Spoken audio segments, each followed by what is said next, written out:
এটি ১৯১৮ সালে ৩৪তম উসমানীয় সুলতান আব্দুল হামিদ দ্বিতীয় এর জানাজার ছবি, যিনি সুদীর্ঘ ২০ বছর আল কুদসের ভূমিকে নিজের হৃদয়ের চেয়ে প্রিয় মনে করে রক্ষা করেন। যখন তার কাছে ১৫০ মিলিয়ন স্টার্লিং গোল্ডের বিনিময়ে ফিলিস্তিন বিক্রি করে দেওয়ার প্রস্তাব আসে, সেই প্রস্তাব প্রত্যাখ্যান করে তিনি বলেন, গোটা ওসমানীয় সাম্রাজ্যকে যদি স্বর্ণ দিয়েও মুড়িয়ে দেয়া হয়, তিনি তার হৃদয়ের মণি ফিলিস্তিন বিক্রি করবেন না, এর অধিকারও হাতছাড়া করবেন না। ফিলিস্তিন মুসলমানের পুণ্যভূমি। এর ধুলোবালির সাথে শিশু, পুত্র, কন্যা, ভাই, মাতা পিতার রক্ত মিশে আছে। আমার গলা কাটা যেতে পারে, কিন্তু আমি আমার পূর্বপুরুষ, আমার ধর্মের সাথে বেঈমানি করতে পারি না। কাপুরুষ মারা যাওয়ার আগে শতবার মারা যায়, কিন্তু বীর পুরুষরা নিজ ভূখণ্ডের ইজ্জত রক্ষায় শহীদ হয়। শহীদ হয়ে তারা হারিয়ে যায় না, আবাবিল পাখি হয়ে বারবার ফিরে আসে। আপনার সন্তানেরা জানতে চায় কিংবা না চায়, এই ইতিহাস তাদেরকে বলুন। আপনি বলুন, কেন পৃথিবীর ইমানদার মুসলমানরা ফিলিস্তিনকে এত বেশি ভালোবাসে। এই কথাগুলো ওদের সাথে শেয়ার করে আপনার প্রজন্মের কাছে ফিলিস্তিনের জন্য ভালোবাসা তৈরি করুন। ফিলিস্তিনের ভূমিকে পবিত্র বলে কোরআনে উল্লেখ করা হয়েছে। এই সেই ভূমি যেখানে নির্মিত হয়েছে পৃথিবীর দ্বিতীয় মসজিদ। হযরত ইব্রাহিম আলাইহিসসালাম এখানে মাইগ্রেট হয়ে আসেন। সর্বশক্তিমান আল্লাহ হযরত লূত আলাইহিসসালামকে এখানে যন্ত্রণার পীড়ন থেকে বাঁচান।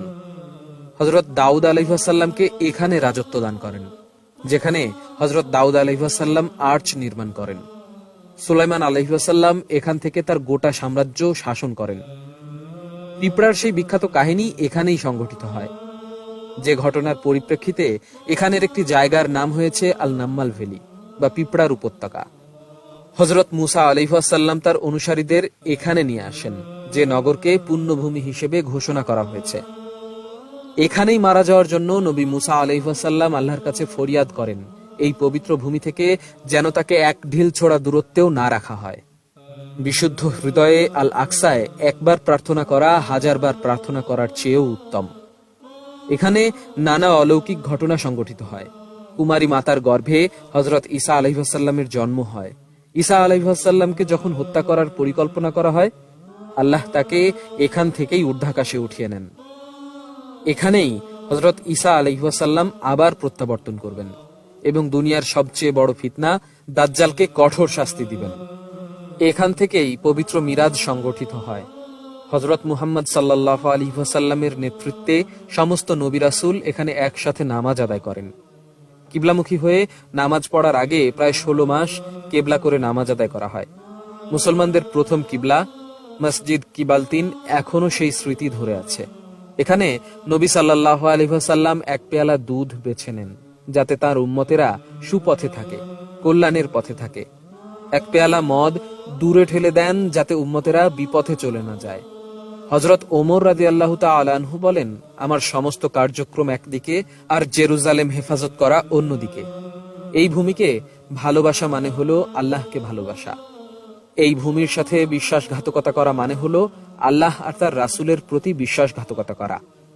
সেই জন্যই ফিলিস্তিনিরা যখন বলে এই ভূমি রক্ষায় তার জীবন দিবে, সেটা তারা উপরের সবকিছু অনুধাবন করে একেবারে বুঝে শুনে হৃদয় থেকেই বলে।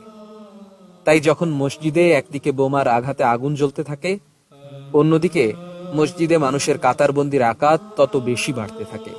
কাল মুসলমানদের ঈদ, কিন্তু সব মুসলমানের ঘরে ঈদের আনন্দ নেই। ইসরায়েলি বোমার আঘাতে ফিলিস্তিনের শিশুরা যন্ত্রণায় হাসপাতালে ছটফট করছে। আফগানিস্তানে মুসলমানদের মারছে। Iraq, Syria, Yemen, China, Burma, Kashmir, Chechnya, বসনিয়ার মুসলমানের রক্ত ঝরছে।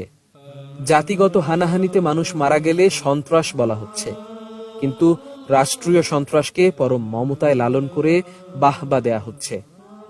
জাগো মুসলমান জাগো, মজলুমের পাশে, অত্যাচারীর বিরুদ্ধে পৃথিবীর সব মানবতাবাদীরা জাগো।